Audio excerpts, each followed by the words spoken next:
आईडीजेई advanced 2018 के इस question में सिचुएशन कुछ ऐसा दिया हुआ है कि एक इन्फिनिटली लॉन्ग पतला नॉन कंडक्टिंग वायर है जो जेड एक्सिस के पैरेलल है।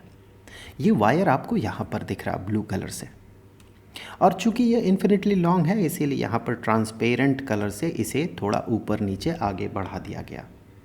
और ये जो है ये जेड एक्सिस के पैरेलल है, तो ये डायरेक्शन जेड एक्सिस वाला डायरेक्शन है। और क्या कहा गया, देखिए इस वायर में जो लीनियर चार्ज डेंसिटी है वो लैम्डा है। लीनियर चार्ज डेंसिटी मतलब चार्ज पर यूनिट लेंथ, ये लैम्डा है।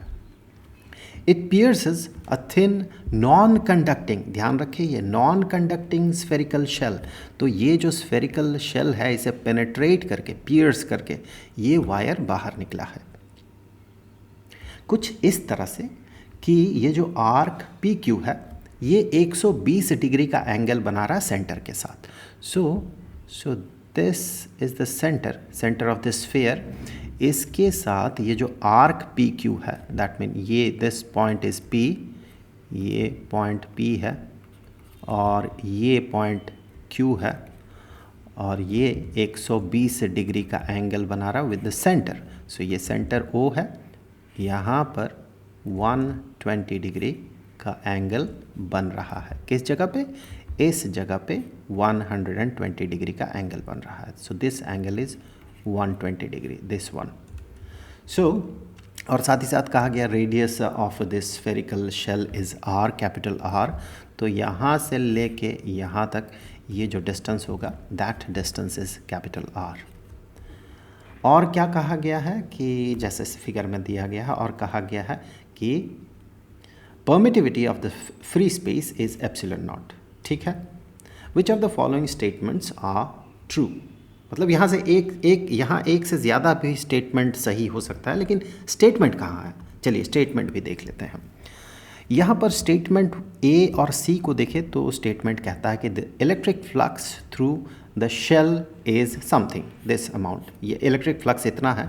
और सी कहता है कि इलेक्ट्रिक फ्लक्स जो है इस स्फेरिकल शेल का ये इतना होगा। दैट मीन हमें इलेक्ट्रिक फ्लक्स कैलकुलेट करना है कि स्फेरिकल शेल से कितना इलेक्ट्रिक फ्लक्स होगा। सो ए या सी दोनों में से कोई एक सही होगा। और अगर बी और डी ऑप्शंस को देखा जाए तो बी कहता है कि the z component of electric field due to that wire, charged wire, उस वायर के कारण जो इलेक्ट्रिक फील्ड बन रहा है उस इलेक्ट्रिक फील्ड का जेड कॉम्पोनेंट, ध्यान दें z component is zero at all the points on the surface of the shell. और डी कहता है the electric field is normal to the surface of the shell at all points. तो सबसे पहले electric flux पता कर लेते हैं, फिर बी और डी ऑप्शन को बाद में देखते हैं। तो यहाँ पर मैं फिर से रिपीट कर दूँ, कहा गया विच of the following statements is, और ब्रैकेट में आर ट्रू, दैट मीन एक से ज़्यादा ऑप्शन भी सही हो सकता है। खैर यहाँ पर सबसे पहले हम अगर इलेक्ट्रिक फ्लक्स पता करें तो इलेक्ट्रिक फ्लक्स इस स्फेरिकल शेल के थ्रू कितना होगा, कैसे पता करेंगे? तो इसके लिए हम गाउसेस थ्योरम यूज़ कर सकते हैं। सो गाउसेस थ्योरम देखिए, फंडामेंटल कॉन्सेप्ट अगर क्लियर करना है तो प्लेलिस्ट का लिंक आपको डिस्क्रिप्शन बॉक्स में मिलेगा। सो गाउसेस थ्योरम ये कहता है कि किसी भी क्लोज्ड सरफेस, जैसे ये स्फीयर एक क्लोज्ड सरफेस है, किसी भी क्लोज्ड सरफेस के थ्रू जो फ्लक्स होता है ये होता है वो जितना चार्ज इनक्लोज करके रखा है, मतलब उसके भीतर जितना चार्ज है, इस वायर में चार्ज है, लेकिन उस चार्ज का इतना वाला हिस्सा यहाँ से लेके यहाँ तक इतना हिस्सा स्फीयर के अंदर है। तो वो चार्ज जो ये इनक्लोज करके रखा है डिवाइडेड बाय एप्सिलॉन नॉट। सो ये गाउसेस थ्योरम है। इस थ्योरम से हम ये पता कर सकते हैं कि इस स्फेरिकल शेल में कितना इलेक्ट्रिक फ्लक्स बनेगा। दैट मीन हमें सबसे पहले ये चार्ज कंटेन्ड पता करना होगा कि ये कितना चार्ज को कंटेन करके रखा है। अब लीनियर चार्ज डेंसिटी गिवन है, मतलब charge per unit length given है, यानी कि अगर हम यहाँ से यहाँ तक ये वाला लेंथ जो है, जितना लेंथ इस स्फीयर के स्फेरिकल शेल के भीतर है वो लेंथ पहले पता कर लें, उस लेंथ के साथ हम इसे मल्टीप्लाई कर दें लीनियर चार्ज डेंसिटी को, तो हमें मिल जाएगा यहाँ इस रीजन में, इतना सा रीजन में, वायर का इतना सा भाग में कितना चार्ज है जो कि स्फेरिकल शेल के अंदर कंटेंड होगा, जो कि यहाँ पर इस क्यू का वैल्यू होगा। ओके, तो सबसे पहले ये वाला लेंथ जब हम पता करेंगे, पी क्यू लेंथ जो है, आर्क जो है वो कितना बड़ा है, इसे पता करने के लिए मैं यहाँ से यहाँ ज्वाइन कर देता हूँ और यहाँ पर हमें दो ट्राइंगल्स मिल रहा है। एक ट्राइंगल ये राइट ट्राइंगल है, ऑब्वियसली यहाँ पर 90 डिग्री का एंगल बनेगा, और यहाँ पर एक दूसरा ट्राइंगल। ये वाला जो एंगल बन रहा है, ये एंगल, दिस एंगल, ये एंगल 60 डिग्री का बनेगा। This angle is 60 degrees. तो फिर इस ट्राइंगल को मैं एक बार यहाँ पर ड्रॉ कर लेता हूँ। सो इसी ट्राइंगल को मैं यहाँ पर ड्रॉ कर रहा हूँ। ऑफ कोर्स ये हाइपोटेन्यूज जो होगा इस ट्राइंगल का, ये आर होगा, और यहाँ पर एंगल जो है ये 60 डिग्री का एंगल है। तो यहाँ से आप देखें, ये वाला लेंथ हमें पता करना है जो कि यहाँ से यहाँ तक होगा, उसी का दुगना लेंथ होगा P से Q तक। ठीक है, तो फिर ये जो लेंथ होगा, इस लेंथ को हम पता करने के लिए ऑब्वियसली साइन ऑफ 60 डिग्री को कंसिडर करेंगे। साइन ऑफ 60 डिग्री इस ट्राइंगल में, इस राइट ट्राइंगल में साइन ऑफ 60 डिग्री मतलब इस 60 डिग्री का opposite side divided by hypotenuse.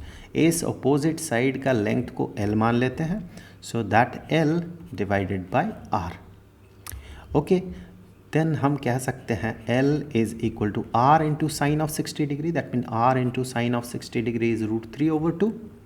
सो ये L हो गया, और PQ जो लेंथ होगा that should be twice of L, that mean that will be equal to √3R। तो PQ लेंथ हो गया √3R, मतलब उस लेंथ में, √3R लेंथ में जितना चार्ज कंटेंड है वही यहाँ पर हमें उसी को कंसिडर करना है।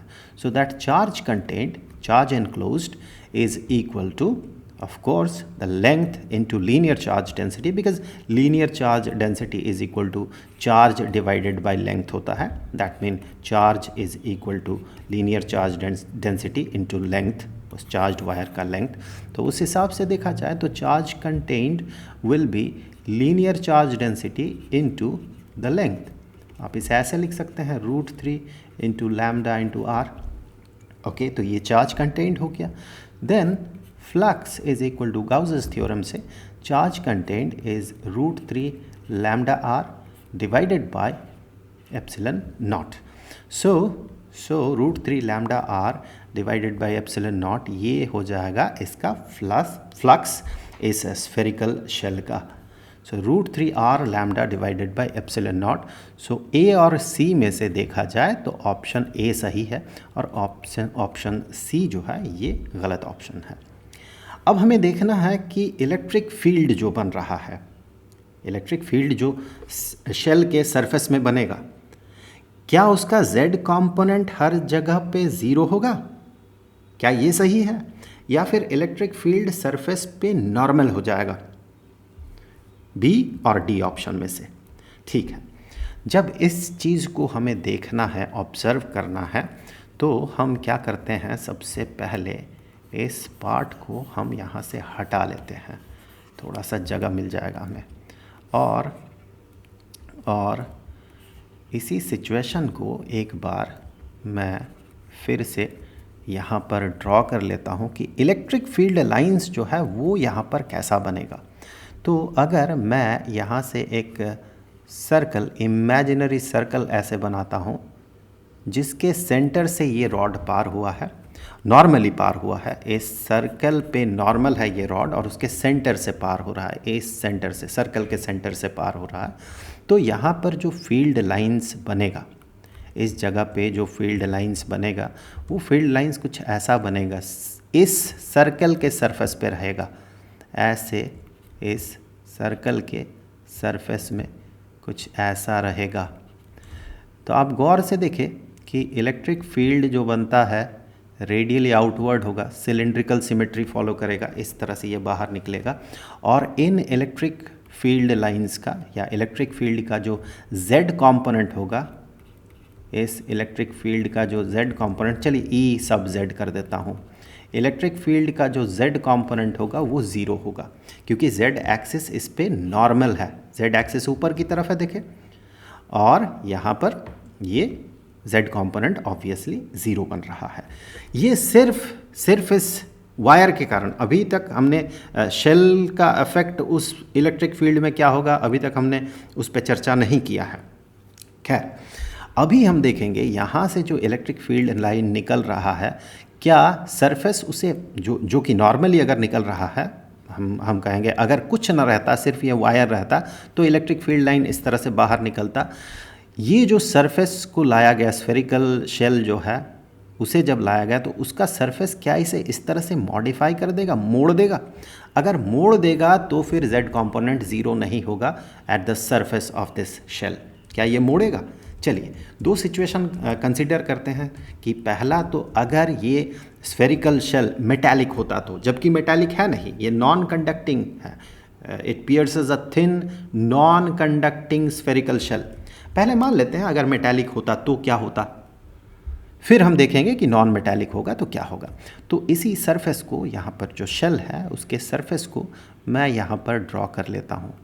तो उसे मैं यहाँ पर इस तरह से ड्रॉ कर लेता हूँ। ये वो सरफेस है, मान लें छोटा सा हिस्सा, हम यहाँ से एक छोटा सा हिस्सा हम ड्रॉ कर रहे हैं। अब मान लें ये मेटालिक है। अगर ये मेटालिक होगा तो फिर जो इलेक्ट्रिक फील्ड लाइन से इस तरह से बाहर निकल रहा है उसे ये मोड़ देगा मतलब हमें पता है अगर मेटालिक होगा ये बॉडी तो फिर उस मेटालिक बॉडी पे नॉर्मली इलेक्ट्रिक फील्ड लाइन अंदर घुसता है, या वहाँ से बाहर अगर निकलेगा तो नॉर्मली बाहर निकलेगा, नॉर्मल होगा, ये 90 डिग्री का एंगल बनाएगा, सरफेस पे नॉर्मल होगा। ऐसा क्यों होता है? क्योंकि मेटालिक बॉडी में फ्री इलेक्ट्रॉन्स होता है। अगर मेटालिक बॉडी में नॉर्मल ना होके एक सर्टेन एंगल से अगर एंगल पे इलेक्ट्रिक फील्ड बने तो उसका सरफेस के अलोंग एक इलेक्ट्रिक फील्ड का कंपोनेंट बनता है जो कि यहाँ फ्री इलेक्ट्रॉन्स को मूव करवाता है। तब तक वो मूव करता है जब तक कि ये कंपोनेंट यहाँ से गायब ना हो जाए, ज़ीरो ना हो जाए। अब जितना इलेक्ट्रॉन को ये मॉडिफाई करेगा या मूव करवाएगा उतना इसका स्ट्रेंथ घटते जाता है। इन सब चीज़ों पे हमने फंडामेंटल वीडियोस में बात किया है, काफ़ी डिटेल्स में इन पे चर्चा किया है, आप भी पढ़े ही होंगे ज़रूर। तो अगर मेटालिक बॉडी होता तो उस पे normally electric field line penetrate करके अंदर जाता या बाहर निकलता तो नॉर्मली बाहर निकलता। मेटालिक बॉडी होता तो ये मॉडिफाई कर देता इलेक्ट्रिक फील्ड लाइंस के डायरेक्शन को, मॉडिफाई करके उसका डायरेक्शन को चेंज कर देता। अगर ऐसा होता then z component of electric field is 0 at all points on the surface of the shell. z component जो है ये गलत हो जाता उस समय। z कंपोनेंट जो कि बिना इस स्फेरिकल शेल के, ऑफ कोर्स इलेक्ट्रिक फील्ड का z कंपोनेंट 0 होगा, लेकिन स्फेरिकल शेल अगर मेटालिक होता तो उसके डायरेक्शन को इस तरह से मॉडिफाई कर देता, मोड़ देता, और उसका z कंपोनेंट 0 नहीं रहता। तो ये उस समय गलत हो जाता, ये उस समय गलत होता।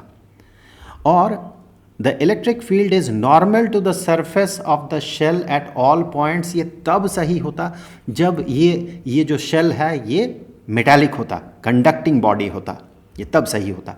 लेकिन ये नॉन कंडक्टिंग है। तो नॉन कंडक्टिंग जब होता है उस समय कैसा सिचुएशन होता है?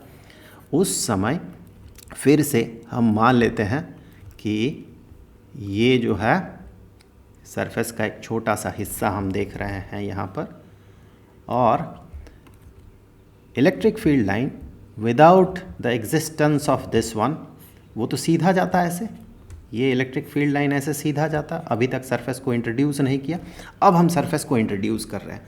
तो सरफेस के अंदर जो मॉलिक्यूल्स है या एटम्स है उसके साथ क्या होगा ये हमें देखना होगा, फिर हम तय कर पाएंगे कि यहाँ पर ये मॉडिफाई करेगा इलेक्ट्रिक फील्ड को या नहीं।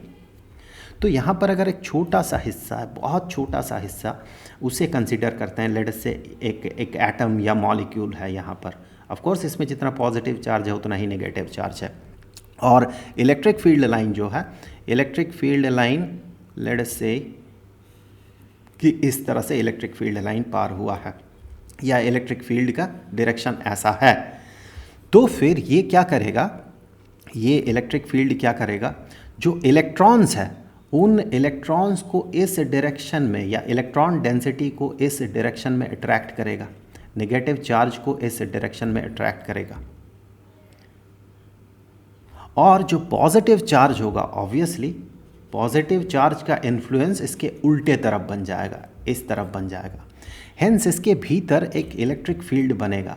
वो electric field external electric field के ठीक ऑपोजिट डायरेक्शन में होगा, लेकिन उतना उसका मैग्नीट्यूड नहीं होगा, थोड़ा कम होगा।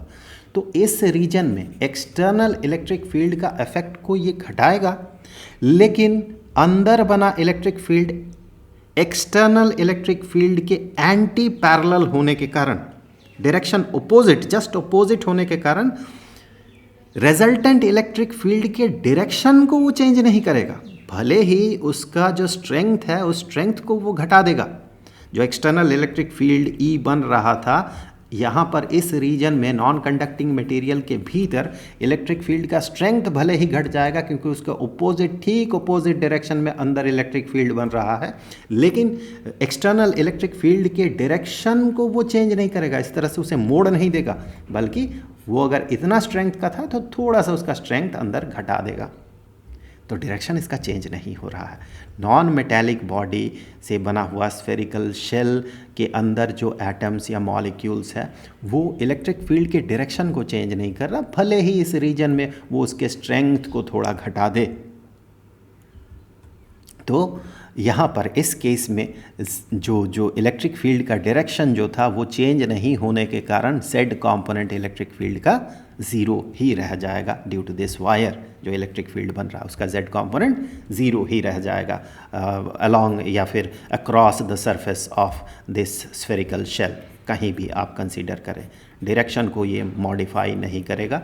और इस वायर से अगर इलेक्ट्रिक फील्ड लाइन जो निकल रहा वो एक्स वाई प्लेन में ही रहेगा, मतलब Z एक्सिस के साथ वो 90 डिग्री का हमेशा एंगल बनाएगा। सो Z कंपोनेंट हमेशा ज़ीरो रहेगा। दैट मीन यहाँ पर Z component of the electric field is zero at all the points on the surface of the shell. ये सही है for non conducting spherical shell, ये ऑप्शन गलत है। तो IIT JEE मेन और एडवांस्ड के लिए प्रीवियस ईयर्स क्वेश्चंस का जो सॉल्यूशन है उसका जो प्लेलिस्ट है उसका लिंक आपको नीचे डिस्क्रिप्शन बॉक्स में मिल जाएगा।